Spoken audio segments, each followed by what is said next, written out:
Current food labeling laws are vague, causing misinformation to spread rapidly. There are some labels, such as cage-free or pasture-raised, which give the customer limited information, and other labels, such as free-range and fresh, which are simply misleading. Although some labels give limited or misleading information, others, such as certified organic and country of origin, give the customer important information. The ethical type utilitarianism defines an action to be ethical when it is positive for the majority of the population and can be applied to both the pros and cons of food labeling. Through utilitarianism, food labels can be viewed as ethical, as some labels give important information such as nutrition and country of origin labels, which benefit the customer. Food labels can also be viewed as unethical through utilitarianism, as some labels give limited and misleading information. There are some labels which may be more important than you think. Labels such as nutrition labels and country of origin labels allow for transparency and can give the customer meaningful information about their food. Nutrition labels contain information such as serving size and nutrient information about the specific product, as well as its percent daily value and number of calories.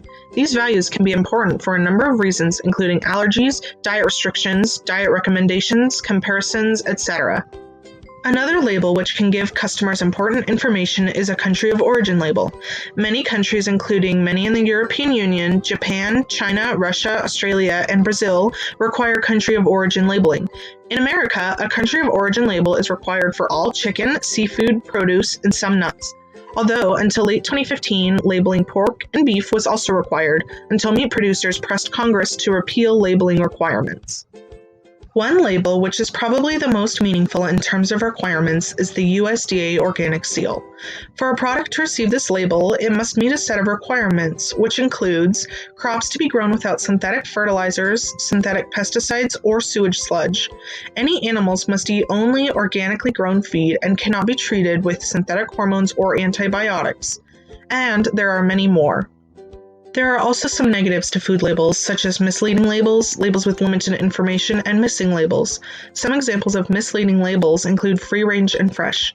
The free-range label is regulated only for meat-producing poultry, and the requirements for free-range only specify that the chicken has to have some access to the outdoors each day for an unspecified period of time.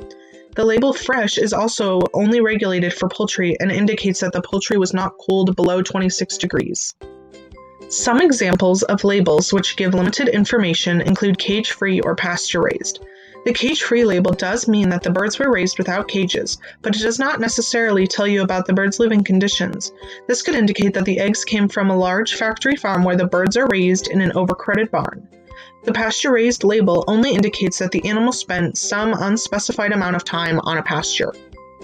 Finally, there are some labels that people do want on their food but do not have. This includes labels such as genetically modified or GM labels. As GMO crops become more common, any testing is done by the companies who want to sell them. Although some ask for GM labels, in 2016 Congress passed a law which blocked states from requiring GM labeling. Overall, I believe that there are both many pros and many cons to the issue of food labeling. Some of the pros included labels that bring transparency and labels that are useful in an unexpected way.